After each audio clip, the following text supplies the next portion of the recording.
चल रहे थे छंद को लेकर। छंद में कुछ विशेष चीजें हम पढ़ चुके थे। छंद की परिभाषा, छंद क्या है, ये चीजें हमारी हो चुकी थी। छंद है क्या? लय, तुक, ताल आदि से संबंधित रचना जुड़ी हुई, जब उसमें आनंद की प्राप्ति हो, उससे खुशी की प्राप्ति हो, तो उसे हम छंद कहते हैं। वो रचना छंदबद्ध कहलाती है। ये क्लियर हो गया था। उसके बाद बात आई अगली चीज कि जो छंद है हमारा, छंद के जो नियम हैं वो जानना बहुत जरूरी है। छंद के जो नियम हैं उनको जानना बहुत जरूरी है, क्योंकि छंद में हम किसकी गणना करते हैं? मात्राओं की गणना करते हैं और किसकी करते हैं? वर्णों की गणना करते हैं। मात्रिक छंद, वर्णिक छंद और एक छंद आता है उभय छंद। कौन सा छंद आता है? उभय छंद। और एक होता है आपका मुक्तक छंद। मुक्तक छंद आधुनिक युग में सबसे ज्यादा है, क्योंकि गानों में ना मात्राओं की गिनती देखी जाती है, ना वर्णों की संख्या निर्धारित होती है। मुक्तक छंद है क्या? मुक्तक छंद जानते हो? ऐसा गुलदस्ता, ऐसा फ्लावर पॉट जिसकी डंडियां अलग अलग फूलों से सजी हुई,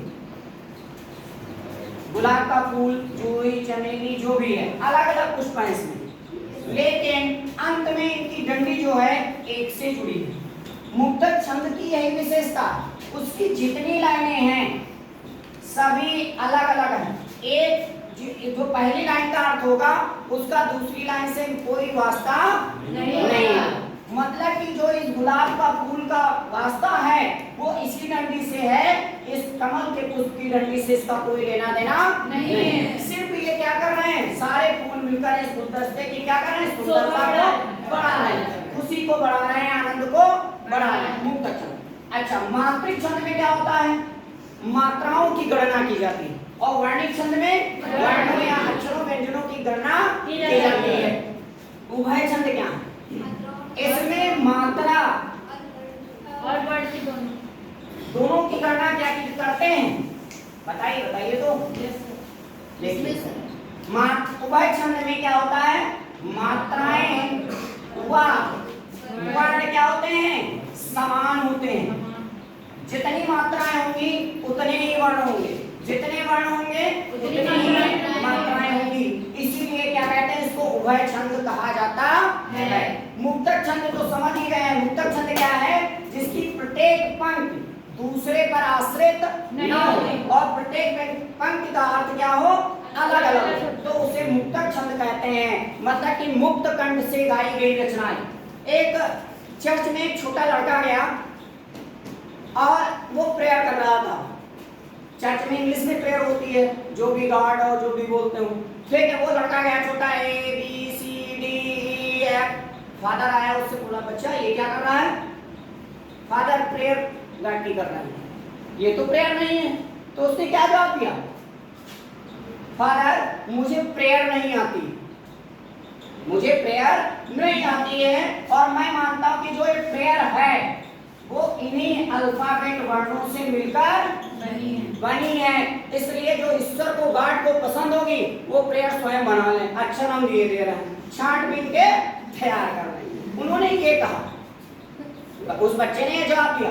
वास्तविकता है वो जो बच्चा ABCD सुना रहा है वो है मुक्तक रूप में है। जब आप भक्ति में सराबोर हो जाते हैं, राधे राधे राधे राधे घनश्याम घनश्याम घनश्याम बादल बादल, पता नहीं क्या गाने लगते हैं। वास्तविकता क्या है? आप कर क्या रहे हैं? आराधना।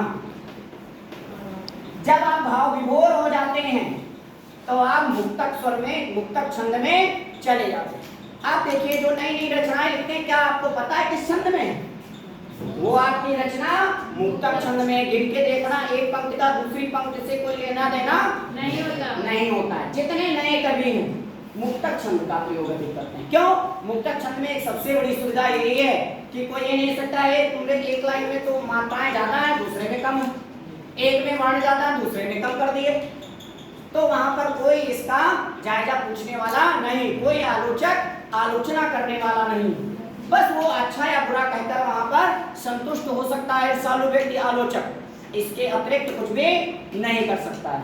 तो मात्राओं के आधार पर छंद को कितने भागों में, प्रमुख रूप से जो छंद है वो दो ही हैं, ध्यान रखिए, छंद दो ही हैं, मात्रिक और वर्णिक। लेकिन आधुनिक समय में दो छंद और निकल कर आए, उभय छंद और मुक्तक छंद। इसलिए छंदों की संख्या 4 हो गई, मात्रिक, वर्णिक, उभय छंद, मुक्तक। लेकिन आपके बोर्ड पेपर में जब पूछा जाएगा तो छंदों की संख्या कितनी रहेगी? 2। लेकिन जब कभी आप कोई पेपर देंगे गवर्नमेंट का तो वहां पर इसमें से भी देखने को ऑप्शन मिल सकते हैं। तो ध्यान रखना, अगर उभय छंद आ जाए तो कंफ्यूज मत होना, आप उसको काउंट करना। क्लियर है तक? तो उभय छंद इसको हम समझ चुके हैं। अब बात आती है जब हम मात्रिक छंद बोलते हैं, क्या बोलते हैं? मात्रिक छंद। हमने बताया कि छंद दो प्रकार से प्रमुख रूप से होते हैं, एक तो मात्रिक छंद और दूसरा वर्णिक छंद। दूसरा कौन सा? वर्णिक छंद। मात्रिक छंद में हम क्या करते हैं? मात्राओं की गणना करते हैं। किसकी गणना करते हैं? मात्राओं की गणना करते हैं। अब मात्राएं हमने बताई, इसके पहले कितनी बताई थी? दो प्रकार की मात्राएं बताई थी। कौन कौन सी? ह्रस्व और दीर्घ, अर्थात लघु और गुरु मात्राएं। ठीक है, लघु का निशान सीधा और गुरु का निशान यस वैसा। ठीक है, इसकी गिनती 1, लघु की और गुरु की 2। अब बात आती है ये अलग अलग हैं तो स्वर में भी तो अंतर होगा। तो जो हर्ष स्वर हैं उनकी मात्रा कितनी होती है? 1 होती है। उनकी मात्रा कितनी होती है? 1। कौन कौन से हर्ष स्वर हैं? कोई एक लोग बोलो। हाँ बोलो।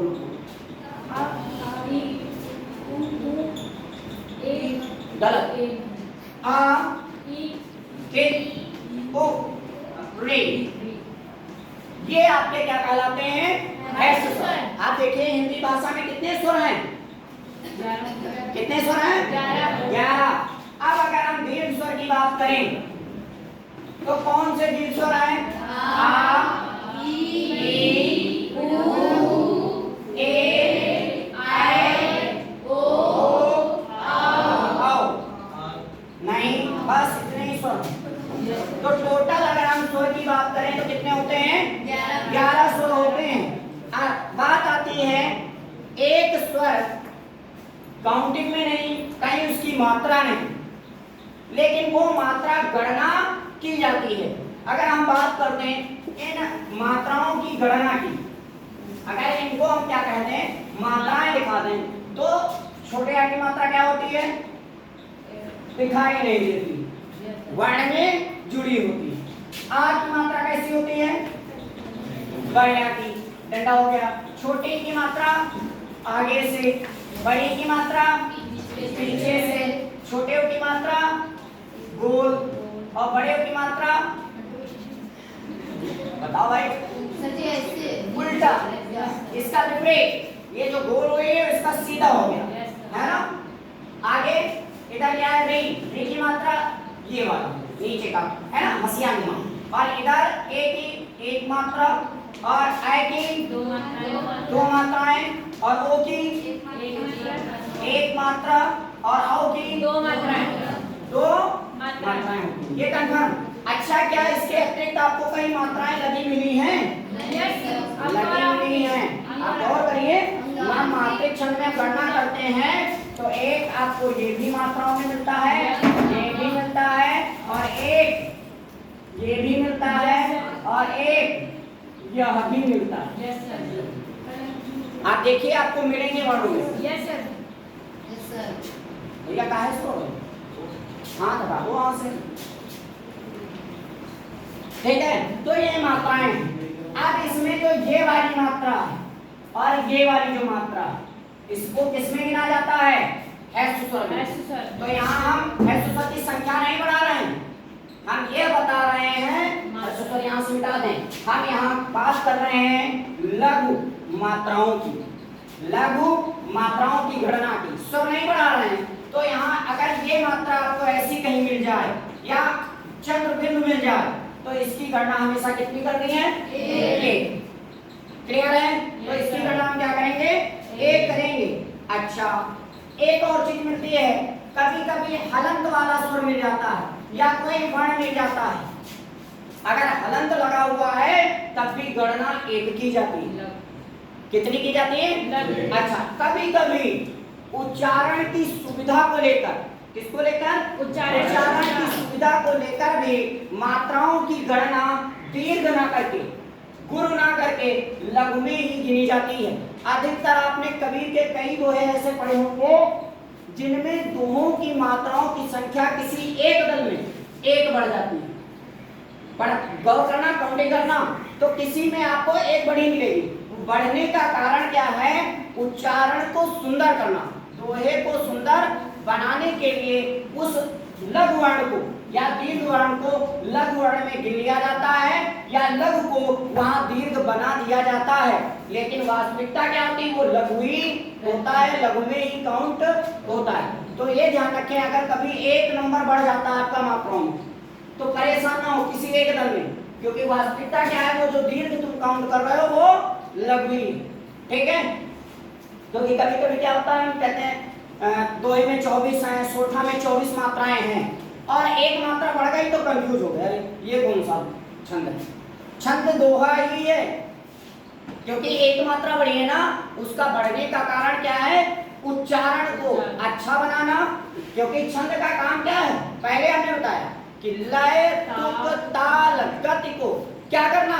अच्छा बनाना, सुंदर बनाना, आनंददायक बनाना, ये इसका प्रमुख काम है। ठीक है, ये बात हो गई तो हमारे ह्रस्व स्वर की। अगर ये मात्राएं आपको मिले तो क्या करोगे?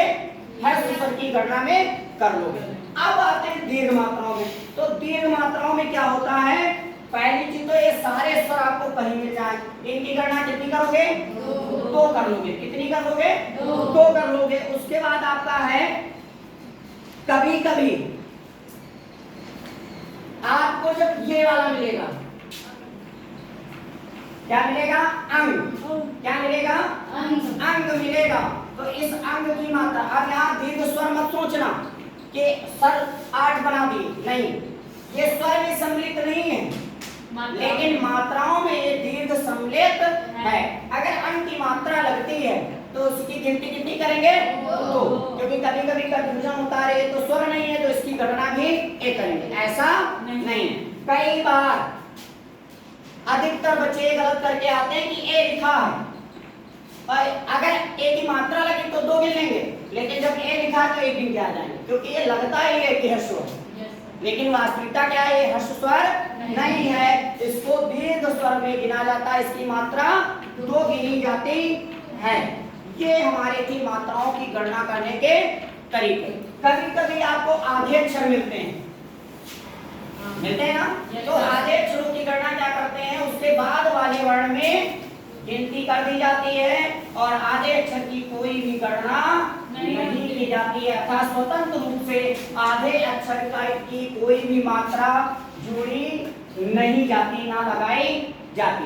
अब छंद में कुछ बातें आती हैं। कौन सी? पहले जैसे आ गई आपकी यति। क्या शब्द आया? यति है क्या?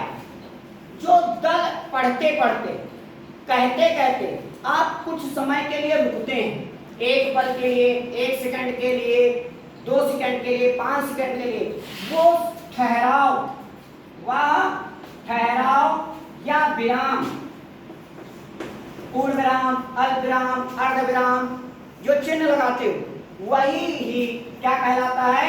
यति कहलाता है। जो कामा लगता है, उदाहरण में दोहा में, सोरठा में या चौपाई में सिंगल पूर्णग्राम, डबल पूर्णग्राम जो लगाते हो वो क्या है? यति। क्लियर है यहाँ तक? फिर यति के बाद आती है गति। यति के बाद क्या आती है? गति। गति क्या है? जो लय है, जो ताल है, अर्थात इसका काम क्या है? मतलब कि कविता को लयबद्धता प्रदान करना, सुंदर बनाना। जो सुंदर बनाने की लय ताल की रचना है, विशेषता है, वही क्या कहलाती है? गति कहलाती है। आगे आता है तुक। तुक क्या है? मतलब कि तुक का मतलब है समान वर्णों की आवृत्ति। क्या है? समान समान वर्णों की जो आकृति आती है, ठीक है, उसी को हम क्या कहते हैं? तुक। तुक। माना कि समान वर्ण एक बार आया, दोबारा फिर आया, लास्ट में फिर आया, अगर अंतिम, तो उसे हम क्या कहते हैं? तुक कहते हैं, जिसे तुकांतक भी कहते हैं। अगला आपका है संख्या। ये इसलिए बता रहे हैं, हो सकता पूछ दे, संख्या क्या है?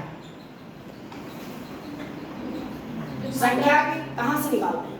बताओ, बोलो बोलो। संख्या है क्या? क्रम। क्रम।